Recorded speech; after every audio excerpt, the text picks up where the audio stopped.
Hey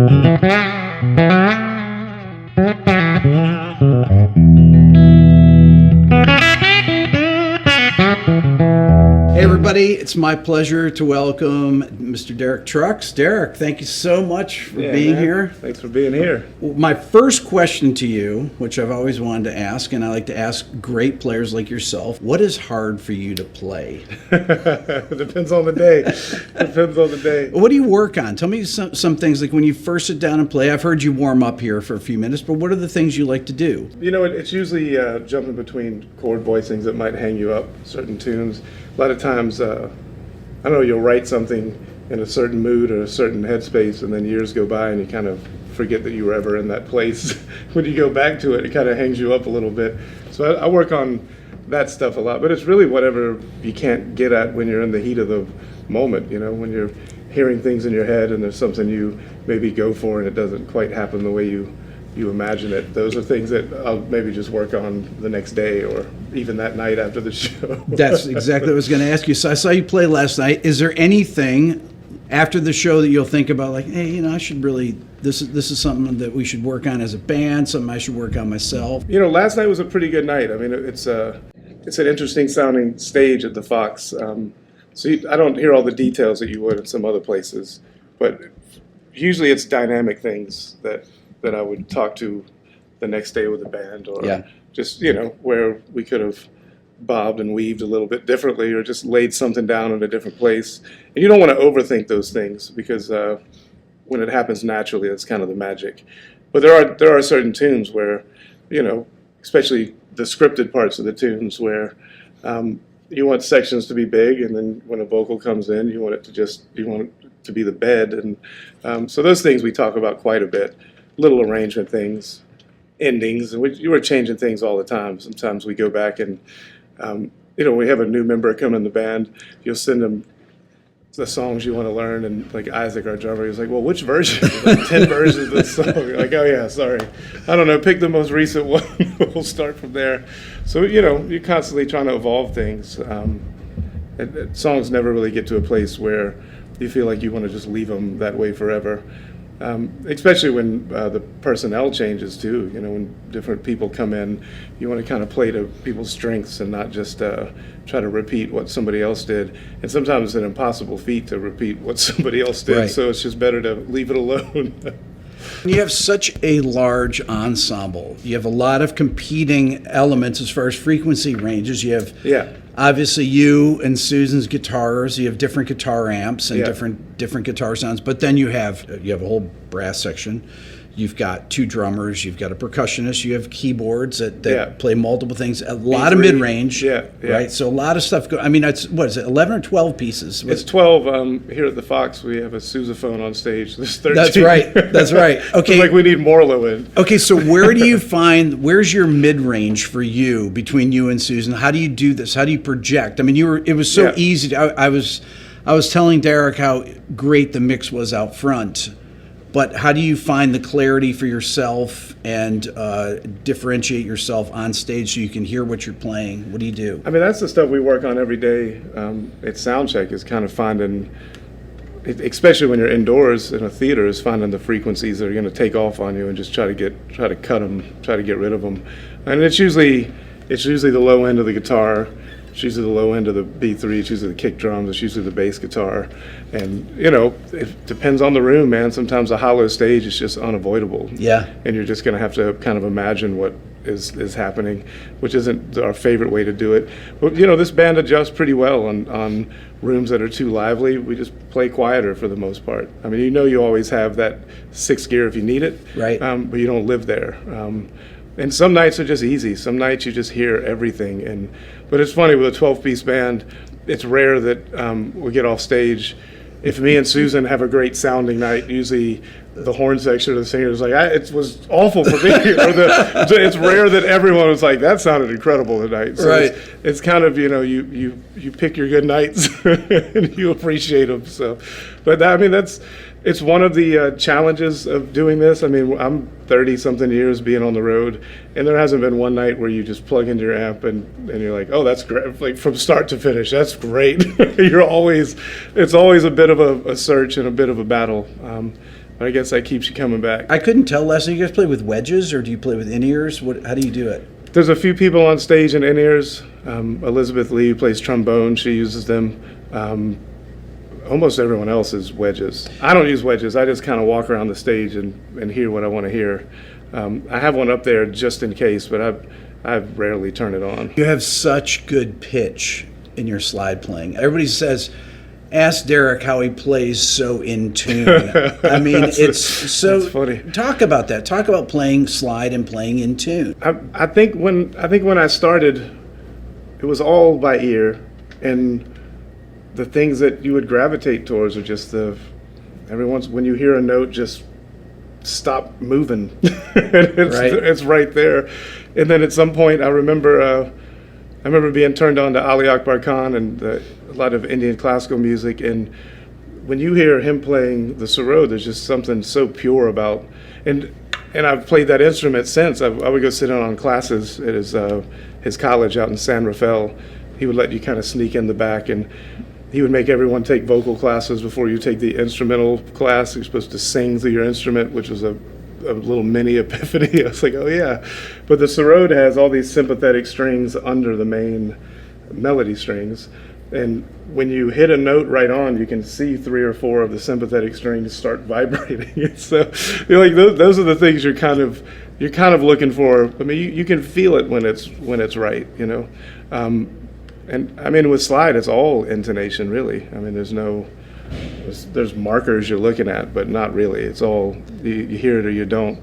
But I feel like with a great singer or really any instrument, you know, that's the thing. It's tone and time, and those are the things you're after. If I were to say, what's the one thing, if somebody's beginning to learn slide, what is the most important thing that they need to learn to do? I'm actually asking you for me, Derek. I mean, I think it's all ear training, you know. I think it's all hearing it. I mean, I would tell people just like go listen to Elmore James. Like, to me, that's the starting point for electric slide. If it's kind of, all the blocks are kind of there. Yeah. He's playing major, minor melodies. He's aggressive with it. There's times where he's not. It's the tone is incredible, and I always felt like his intonation was between his voice and his guitar. It was just incredible. It's the quintessential kind of call and response, which is kind of where the slide guitar started. It was Delta guys answering their own vocal line with a slide. It was the woman's voice, or you know, it's another voice. But Elmore is kind of for me a starting point. Elmore, and then Duane, and then it was kind of horns and singers and Indian classical musicians and all of those things. I mean, but there's a ton of others. Johnny Winter was a big influence at one time, and Lowell George, and you know, all the guys with tone. Jesse Ed Davis. Just you try to listen to all of them at some point. You have some connection with your kids' names to some jazz musicians. For example, John Coltrane, and you've played Coltrane tunes on some of your records, Naima, Mr. PC. Can you talk about your jazz influences?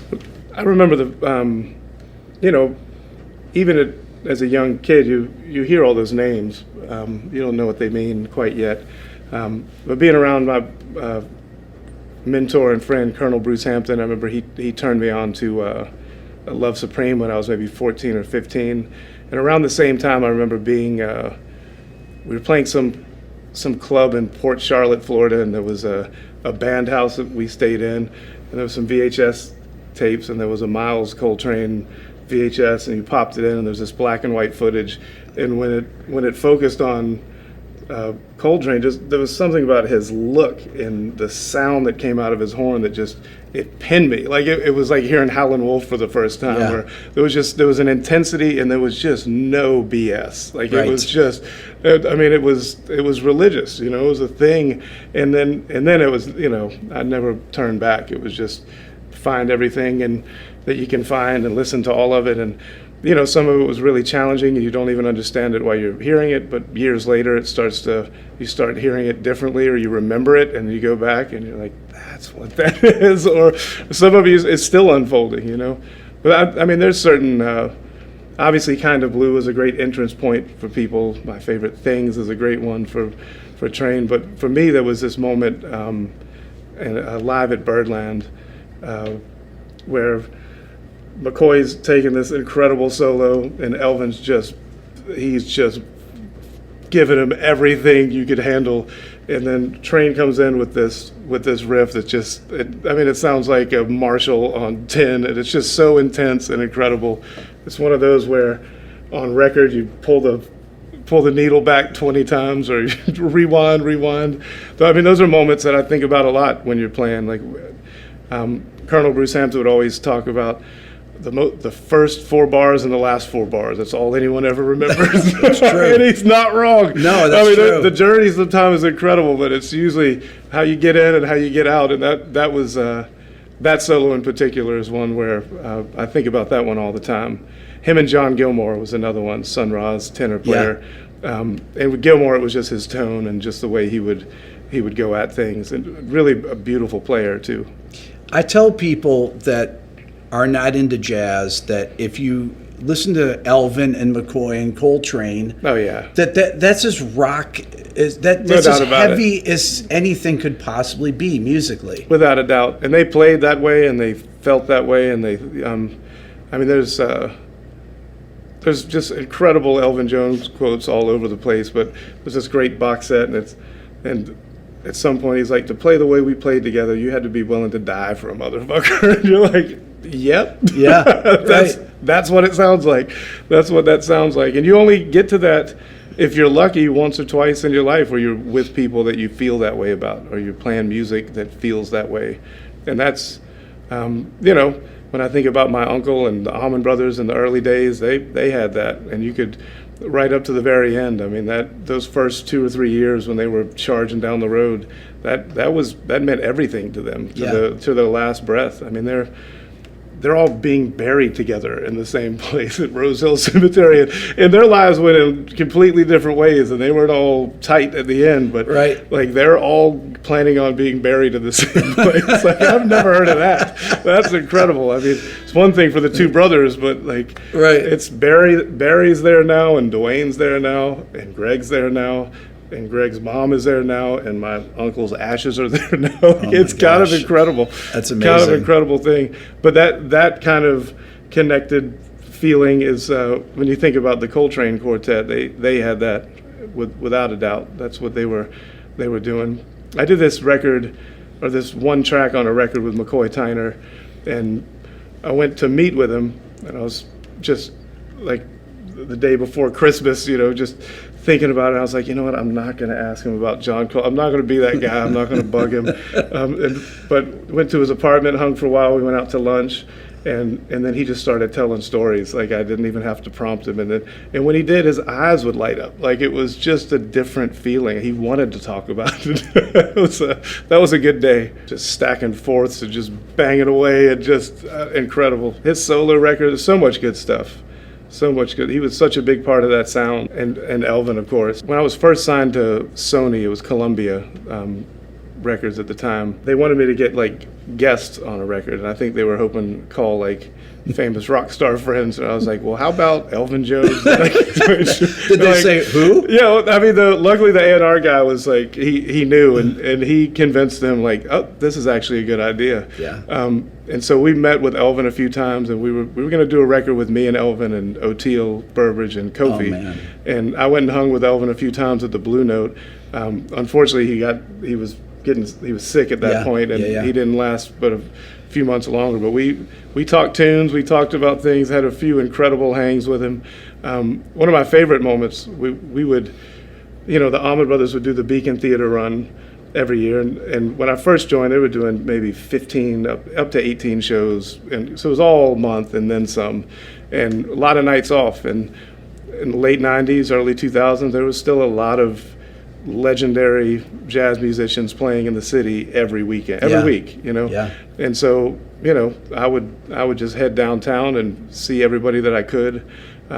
And Elvin was in town. It was around the time we were talking about doing that record, and I mentioned it to my uncle and J-Mo, and They lit up. They're like, oh, we've been friends with Elvin forever. And I'm thinking, yeah, sure. Well, I'm sure Uncle Butch, you were hanging with Elvin. And he's like, well, we'll come down. So we go down and see Elvin. Set one's over. We go up to the little dressing room, and we walk in. Elvin's in a robe. He sees Butch and Jamo, and he just lights up. I was like, oh, they're not kidding. Like, this is real. Like, wow. They've been playing together since the early 70s. But the beautiful part was Elvin sits back down, and my uncle, who wasn't the most modest man, like he was, he was incredible.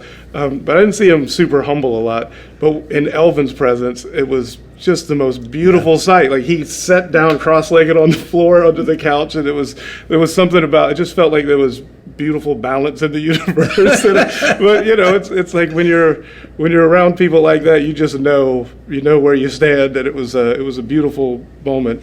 And him and Jamo had an incredible conversation. And then later on, I found this amazing picture of them in the early 70s of Butch, Elvin, and Jamo, wow. just looking like total badasses. Right. It's really a beautiful thing. But yeah, those guys were all. That's what they were listening to. That's what, when they were in the Winnebago as a young band, the Allman Brothers.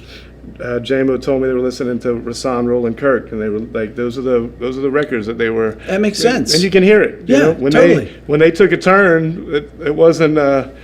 It wasn't just a rock band playing other stuff. They were playing like jazz musicians. Yeah, no, they were hearing things. So, that was a huge inspiration early on for me too. Those are the things that you think about. Or it's nice to know that when because I grew up with that music, with the Allman Brothers music, and playing in blues bands and in Jacksonville, and there was, there's a playbook and there's a repertoire that you and then you get turned on to other things.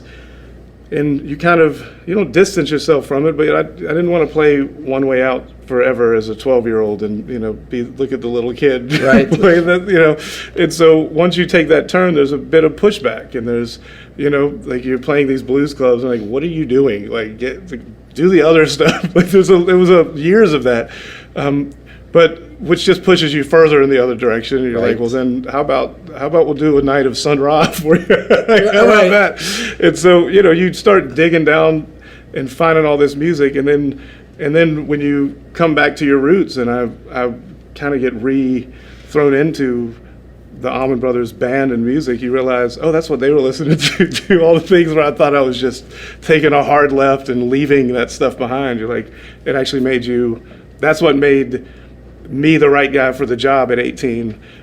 If I had just kept playing that stuff and trying to emulate it, or just doing what people thought that music was, I wouldn't have had the layers to make it make sense.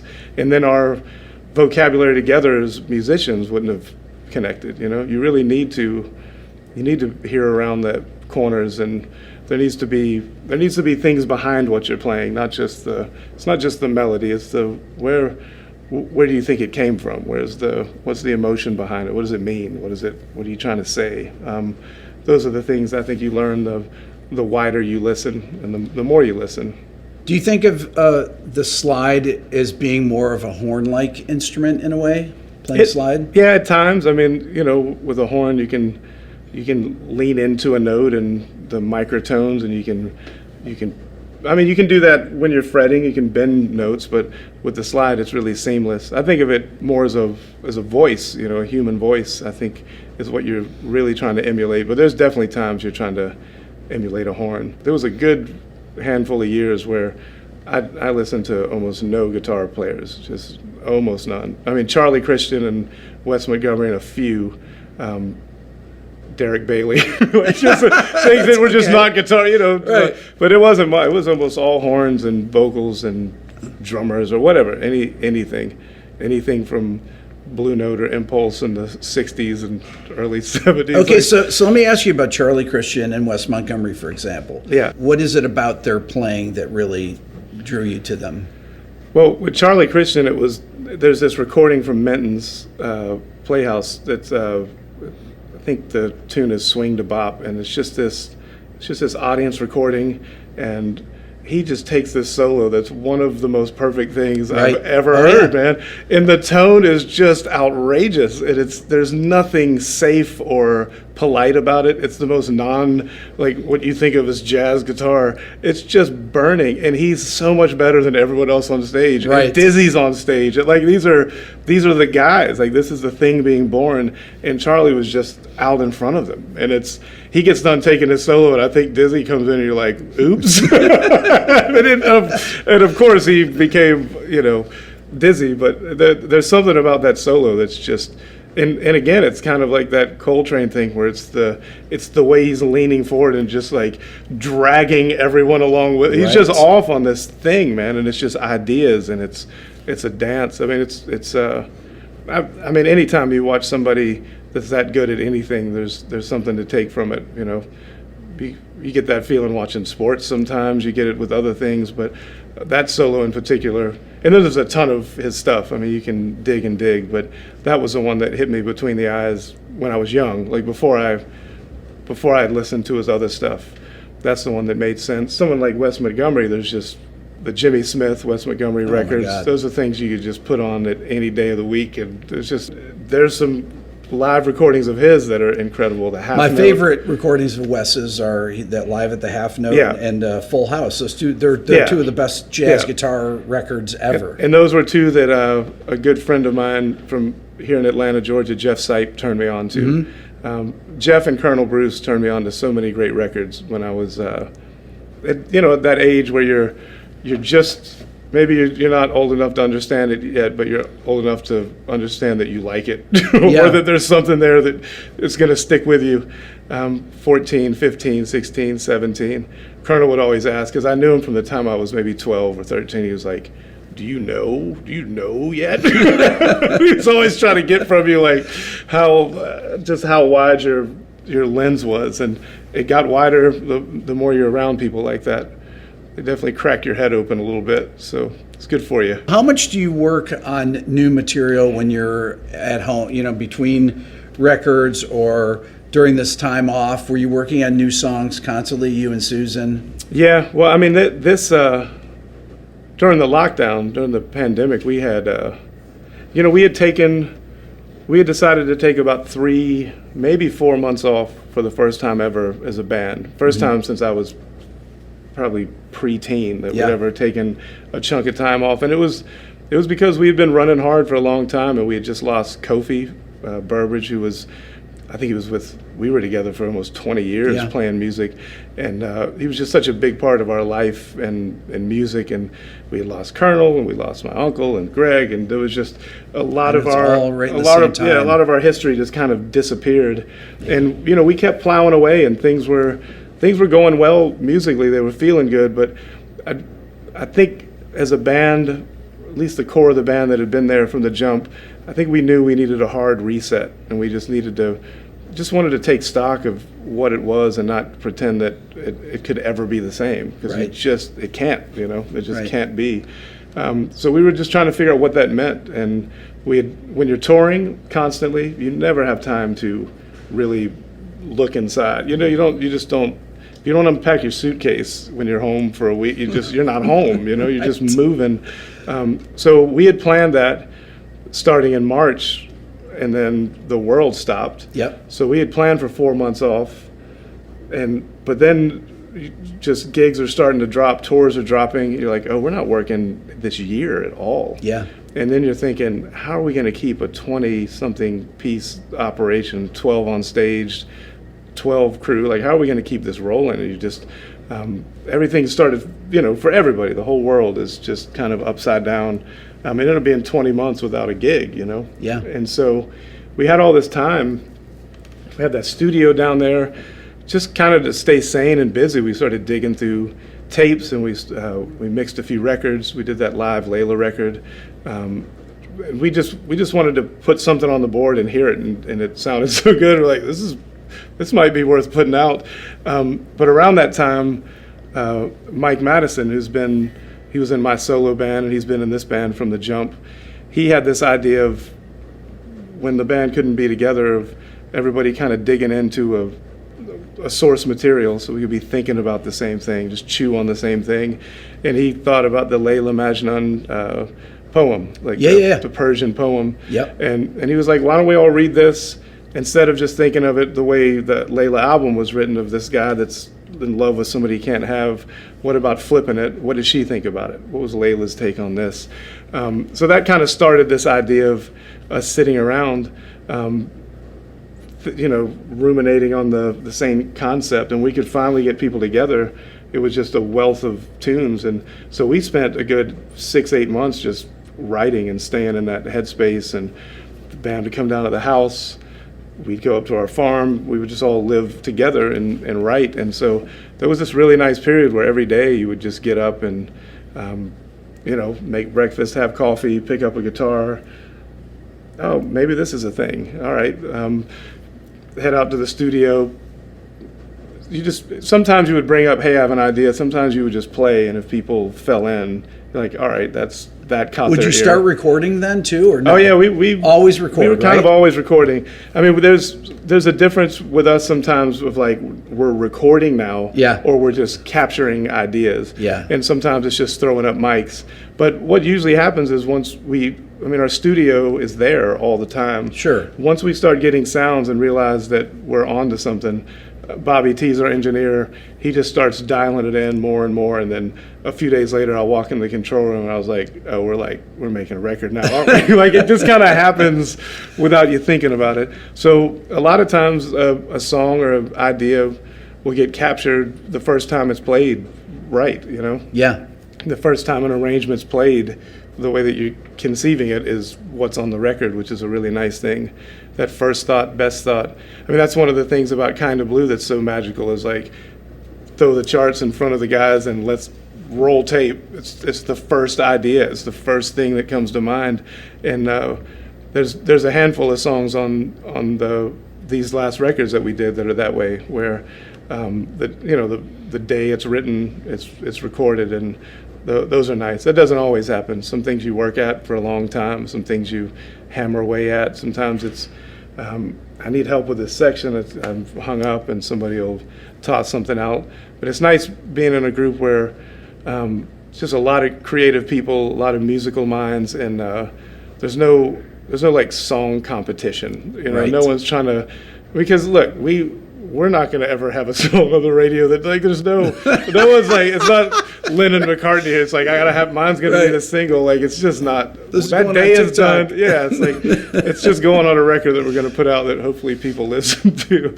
So that it's nice. Everyone's just willing to contribute to anything without any thought of where it falls. So. I interviewed Ron Carter last year, and I asked Ron, I said, Ron, did you guys ever rehearse for Miles' records? He said, no. We'd show up and we'd put the chart, just like you said. Yeah. He said he just put the chart on, we'd look at it for a second, and then roll.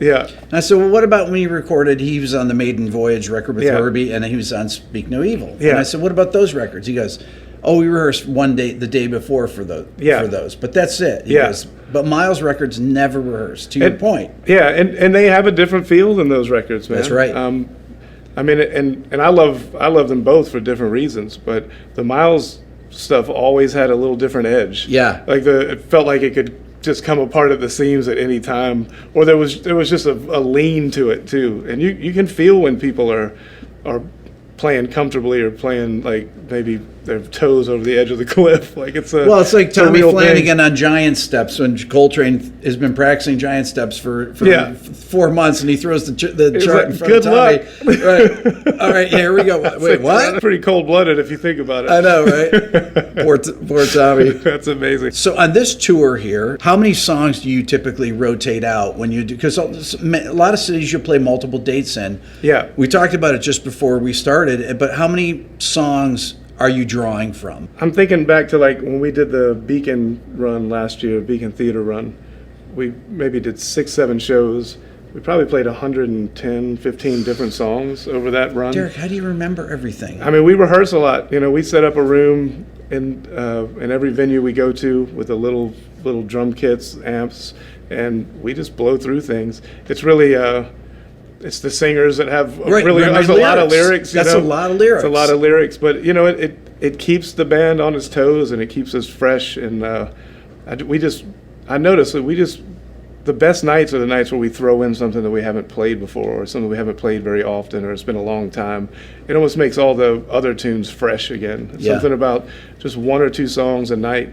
This tour has been a bit different because we're releasing an album every month, and we kind of made a pact with ourselves that we wouldn't play any of the material before the album came out. So as the records come out, we have 6 songs of new material that we can throw in that we've never played, so that's exciting. And then a few nights we decided to play the first record of the series, Crescent, from top to bottom. We started the show last night with that record. That's been really fun to do, something we've really never done before. But it's really nice having all this new material that was written with this band. Yes. With this version of the band. Yeah. And there's no one on stage that's having to play somebody else's idea or thought. It's all things that were conceived together, and that's made us playing the old material fresher too, because we kind of now we're starting to form our own language as a band, which is nice. We were really lucky in that lockdown, writing all that music together and spending that time just playing together, and it's really different making music, writing, recording when there's no gig on the horizon, when there's no deadline, there's no all right, we can be creative this week, actually until Thursday, because then we got a tour coming up and we really should think about what we're going to play, and we need to start rehearsing for that. There was none of that. It was just we could stay in it the whole time, and you're living together, you're cooking and eating together. It was it felt like the early days when you're just playing music because you're trying to figure it out and you want to do it, but it was just a bunch of grizzled veterans doing it. So it was really nice. Everybody came out of that thing, I think, really refreshed, and I think it really breathed a lot of new life into the band, and really helped us turn the page on an incredible chapter, but one that that you can't go back to. I mean, and look, I've played in bands that have. Everyone deals with loss, and but I've played in bands where the heart of their band has been ripped out, and they've continued on for 30, 40 years, and the only way you can do that is by just taking a turn. And you can revisit those things, and you can come back and you can honor them, and we do it every night. I mean, there hasn't been a show since Kofi passed where you don't look out in the audience and there's somebody there was these shirts that went around that just say Kofi with a big heart in the middle, and I probably saw 5, 6 of them from the stage. Like every night you see these things. So I mean, they're already present on stage. I mean, Kofi's B3 and rig are up on stage every night. His sound is there. The B3 is an interesting instrument. It's like I mean, it's just, it has a mind of its own, and it's it's a living, breathing thing. It is. And when somebody plays an instrument for 15 years, you were in that sucker. That's right. And there are times where Gabe will play something, and that a certain tone will come out, and I'll look over. I'm like, you feel it, man. You can feel those things, and in these stages. I mean, I've been on that stage with Greg and Butch and Jan Rico and Kofi. A lot of these venues that we play are places that we spend a lot of time with, especially here, especially at the Fox. Yeah. The Fox is a really unique spot. There's ghosts on that stage, right? For sure. We lost one of our best friends on that stage, so it's quite a trip. Pulling up today, I was asking the lady that was driving us, who works here. I was like, is there a monument or a plaque? Is there something for Colonel here? Like, there needs to be a sign outside, because he was instrumental in helping save this place back in the day. Absolutely. Too. Wait, for those of you that don't know what Derek is talking about, can you explain what happened here back in 2017? I think I think it was 2017. Well, Colonel Bruce Hampton, who is just it's hard to even explain who he was. Right. Exactly. He was larger than life. He was a part of the music scene in Atlanta from the jump. He was in Piedmont Park in the late 60s. But he just took musicians under his wings, the best in the world. That's right. And broke them down into a million pieces, and then built them back up, just better people, better musicians. He would say all the time, he's like, I'm just a minor league baseball coach, trying to get people ready. I mean, he was more than that. But people really revered him, and I did. Yes. And I mean, he changed a lot of musicians' lives, and Absolutely. And he was a friend, and I knew him since I was a child, and we were playing his birthday here, His 70th birthday party here. Yeah, at the Fox Theater, and it was really a stage full of his disciples. It was all of the musicians that came through him, and it was a 4-hour show, and just an incredible night, just an incredible hang. And during the second or third encore, playing "Turn On Your Love Light," which was his favorite song of all time. I mean, he went down on stage. I mean, it wasn't me to that mic stand over there, and he went down. But the Colonel was such a character that You thought he did things like this. Yeah, It was yeah. Andy Kaufman, or like he was notorious for just doing the most outlandish stuff. He opened for Three Dog Night in the early 70s and played all of their songs. They get a police escort out of there.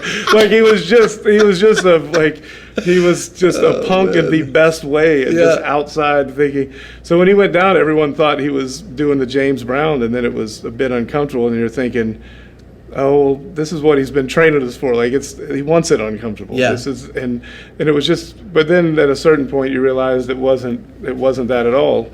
And and he was gone. He was gone right there. He passed away on stage. He did on his 70th birthday, with a crowd chanting his name and his favorite song going, and it spun everybody that was on that stage out in a way. I mean, because there's something incredible about it, but there's also something incredibly tragic. His wife was in the audience, and the Colonel was all for big grand things, but he didn't like people hurting, No. So I don't think it's something. It's a hard thing to unpack completely. But whenever we come into this room, you feel that. And where I'm standing on stage with our stage setup is exactly where I was standing on stage, and Right. the monitor wedge that is in front of me is right where he went down. And this time when we showed up at the Fox for sound check the first day, it was the first time where I was like, you know what, we got this. But then we started sound check, and you just you have a moment. You're like, you can't help but be there. But you could feel him last night. There was a few times the audience was chanting his name again, which is pretty incredible. Yeah. It's pretty incredible. But yeah, the Colonel has his fingerprint on a lot of people. I mean, he affected a lot of people in a lot of ways, and definitely miss him. But of all the ways to go, it's incredible. I mean, all your friends around on your. I mean, he 70th looked up and he birthday. saw just a group of people that loved and revered him, Yeah. and I mean that's something for sure. Yeah, that is something.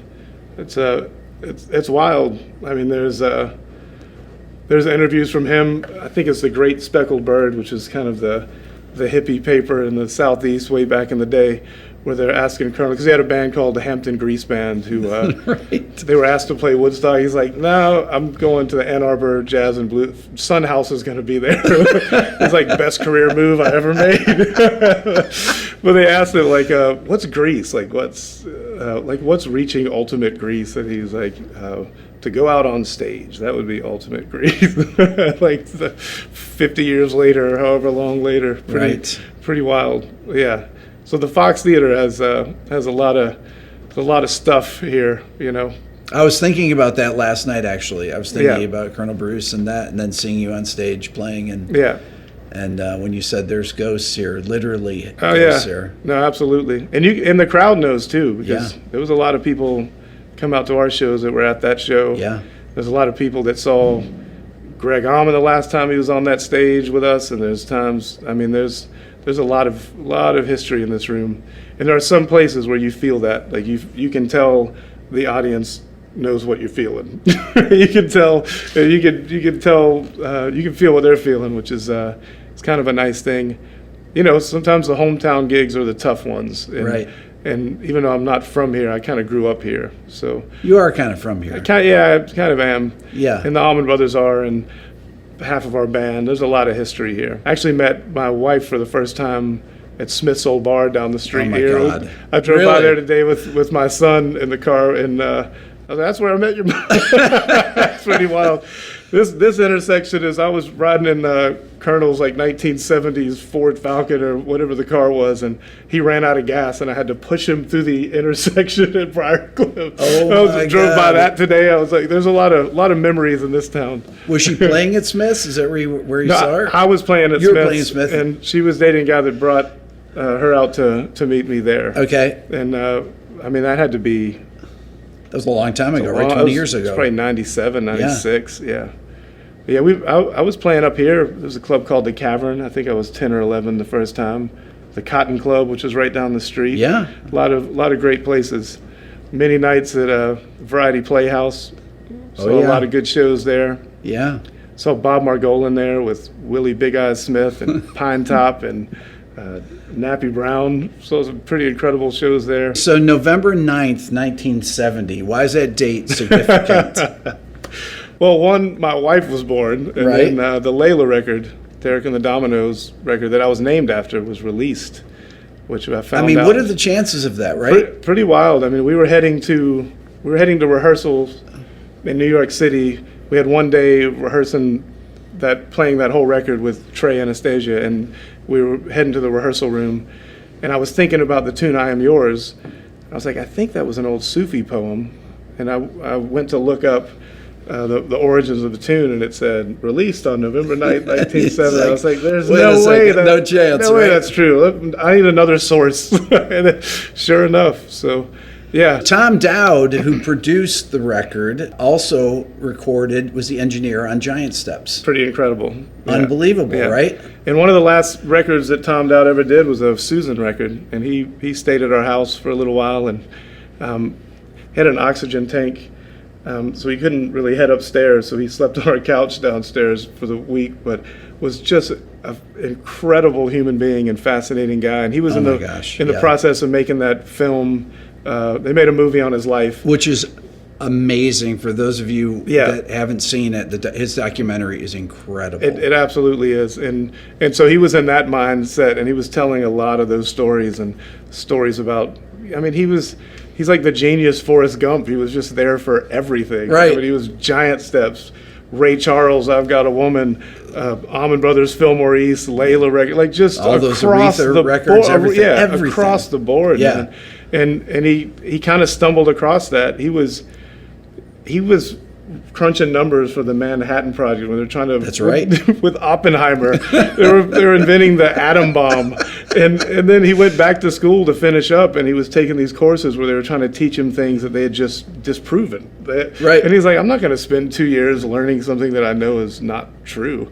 And then he started working at Atlantic, and he was saying back then, he was like, the people running coffee at Atlantic Records and a record label then could read, write, score music. He's like, you go to a label now, like there's not even a musician that can do that. It's like different the day was. I know. And Tom Dowd, he helped invent the fader. The fader. It's like, why are we twisting now? I have fingers. We could do a lot more work here because all the mixes were on the fly then. He did so many of my favorite records. Yeah. It's unbelievable. I mean, of so many different genres of music. My God. Even did that. Ray Charles, Leonard Skinner stuff. Leonard Skinner, which is wild. Yeah. John Coltrane to Leonard Skinner. Right. It's impossible. It's really. It's amazing. Did you ever meet him? I never met him. No. He was fascinating. And even, I mean, he was pretty up in age when I recorded with him, and then years later when Sue did. But I remember my dad sitting in the control room with him. And when he would get excited about something, he would bite. Like if you were playing and he was getting into it, he's like it was the first time he'd ever heard something like that. He was just so full of life, and he was one of those guys where his body gave out, but he was sharp as a tack, man. He was one of the smartest people I was ever around. Absolute genius, beyond geniuses. Yeah. It's funny. We got to spend some time with Les Paul too, and they had a similar spirit. Yeah. Just they were always thinking about something different. Always thinking about something different. We got to sit in with Les Paul a few times at the Iridium, and then once at Carnegie for one of his birthday celebrations. But one of my favorite moments with Sue and my son, Charlie was I don't know, 6, 7 months old, or maybe a little older. He was a really good, quiet baby, so we felt like we could take him to the Iridium because we wanted to go. And Les like wanted to get us both up, and Sue had to like just bring him on stage. She sang with Les Paul with Charlie in her arms, and it was just it was a beautiful moment, man, a really incredible moment. What a character, though. Yeah. He was a card. Yeah. He was a card. So, Derek, can I get you to play something? Yeah, I was trying to think of things. You're talking about writing that we did, during the lockdown, all the different types of tunes. And, a lot of times I'll write something and then I'll remember where I think it came from. And one of my favorite guitar players is this guy named DeGary. He's from Madagascar. Okay. Just really unique player. And there was a few songs on the record that he plays a lot of open tuning things. I don't even know what the tunings are. Like it's just a wild style he has. But a few of the tunes turned into songs on the record that it just felt like his stuff. And one of them, one of those rare times where you have an idea and it's just kind of fully formed. And I recorded it on my phone. And I thought of DeGary, and then I thought of my friend Oliver Wood, who's a great singer, songwriter, guitar player. And I just sent him the clip, and he was like, "Man, I've been listening to that melody for days. You mind if I finish writing it?" Like, have at it. So he wrote this beautiful tune that ended up being called "I Can Feel You Smiling," which was kind of written about the Colonel. Oliver was there that night with us too. Yes, that's right. But this song, I'll just play a little bit of it, but. It's got a little bit of the DeGary thing. It also has a little bit of the maybe Duane Allman, Little Martha vibe. But a lot of that's just open tuning, Mm-hmm. So.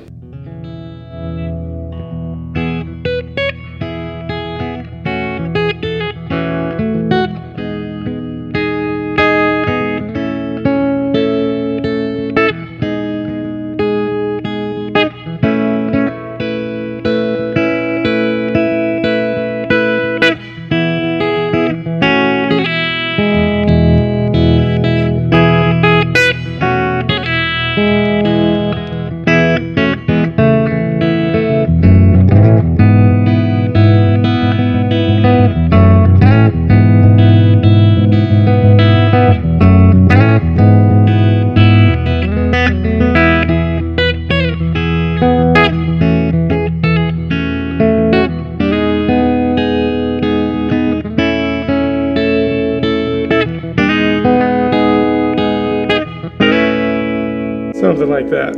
Awesome. But that's got a little bit of somewhere between Madagascar and Macon, Georgia. There's a place there.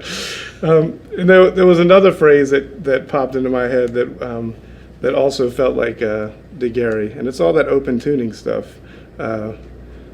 This one we've never played live. I got to remember it, but.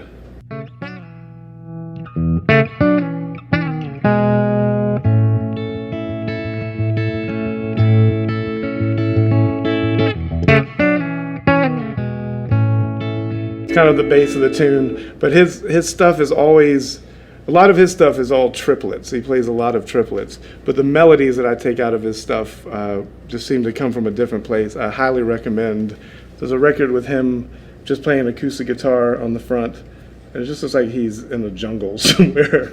But he was kind of famous for, he would roll in for these sessions without a guitar. They'd buy him a guitar, he'd record, and then just split. Guitar would be like, he would just wander, man. He ended up playing in the States. He did a festival here. Our sound man at the time was living in Atlanta and housed him. He put him up, and DeGary and his percussionist, I can't remember his name, threw a house concert for them, which I wasn't able to go to, but I heard it was one of the greatest evenings of their life. But some of the styles that on the record, you go from that to, as a slide player, I listen to as much Charlie Patton or Booker White as I do anybody, and so there was a few song ideas that came out of that. But when I think about my favorite slide moments, I go back to these Booker White licks. I think the one I'm about to rip off is, I think it's him doing "Fixin' to Die." Okay. But there's these melodies he plays that I think are I think they're beautiful things, but.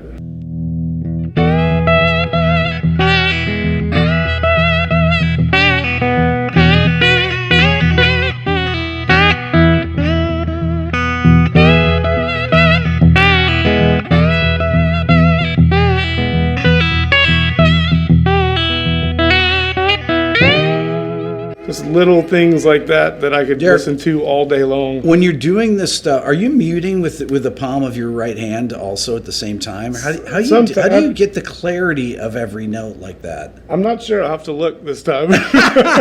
So, sometimes. But it's usually, I'm using almost all of my fingers, so you're kind of muting that way without thinking about it. You do some of these incredibly fast runs, though, that I can't even fathom how you do them and play them so in tune. Those are probably laying my thumb down. Okay. And the single notey stuff. I'll just play some melodies for you. Yeah.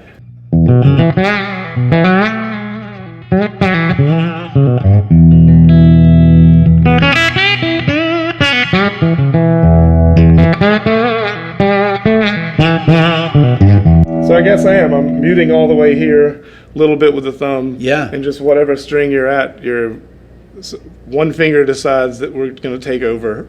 And everything else is kind of muted. Other times you're just letting it fly, right? The Elmore stuff, that stuff is always...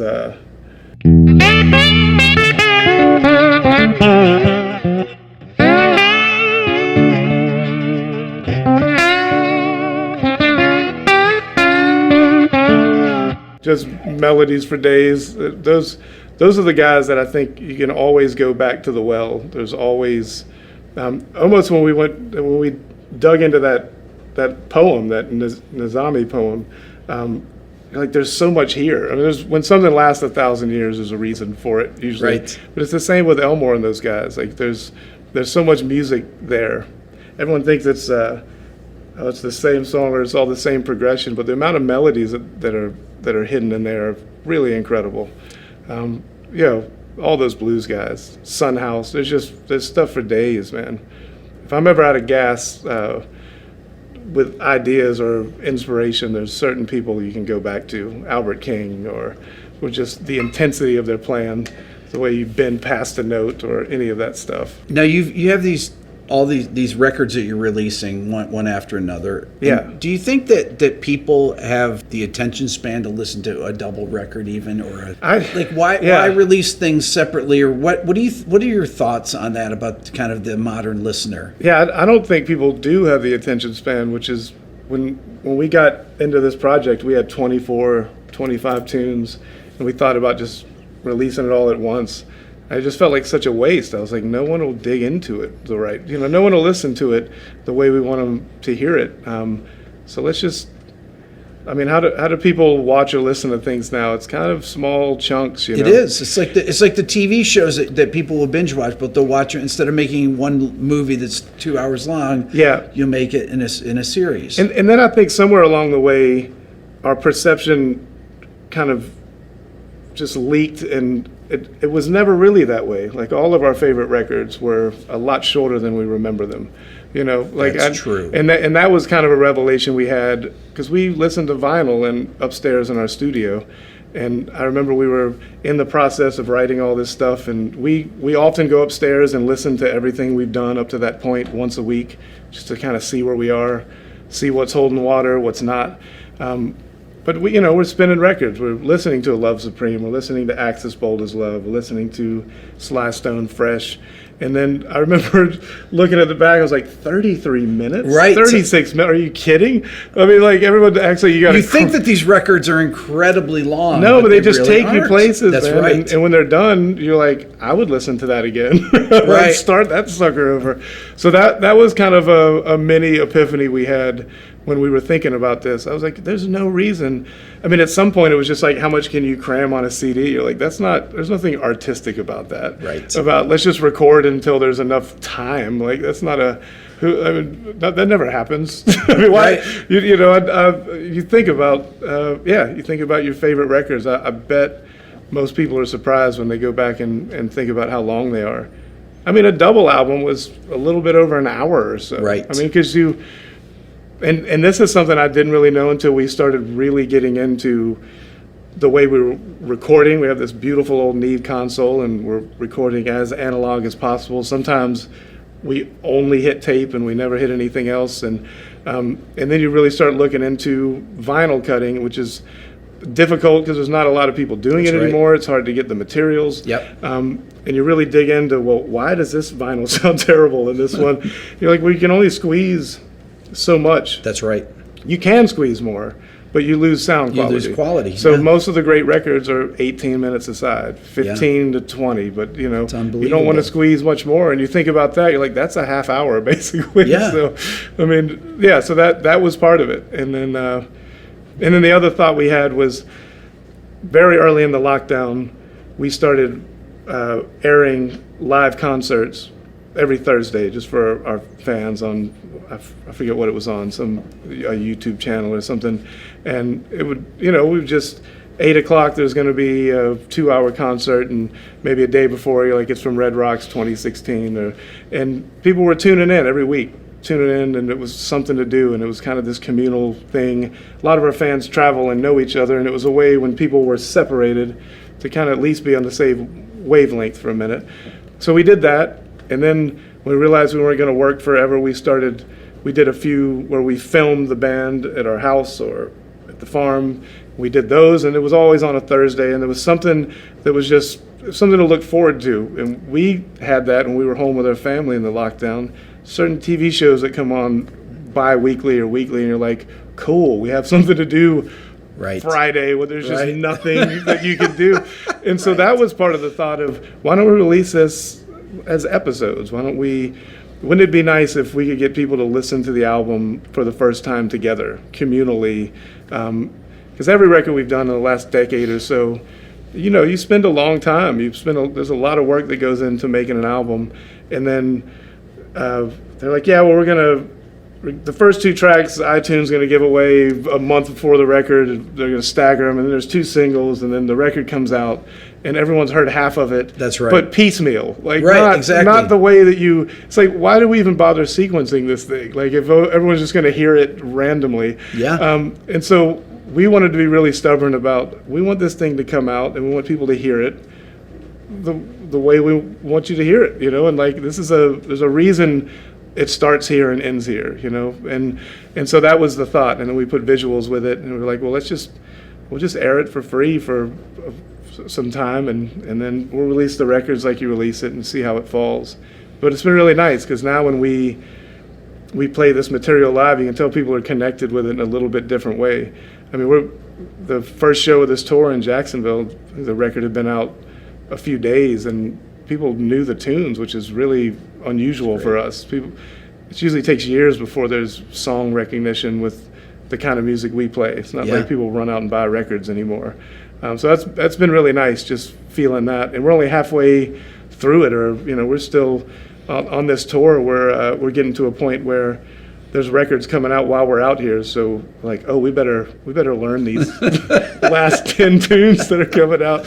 So that's been fun too. I think the band's really enjoying the challenge of it, and just the freshness of it. Well, Derek, I really appreciate you taking the time today to hang out with me, and it's really a pleasure to hang with you and meet you. Likewise. We'll have to do it again, and if you're ever down our way, come down to the swamp. Love to. Show you the studio and the alligator I'd love to nest. see it. There you go. Perfect. Awesome, man. Thanks. Well, cheers. Thank you.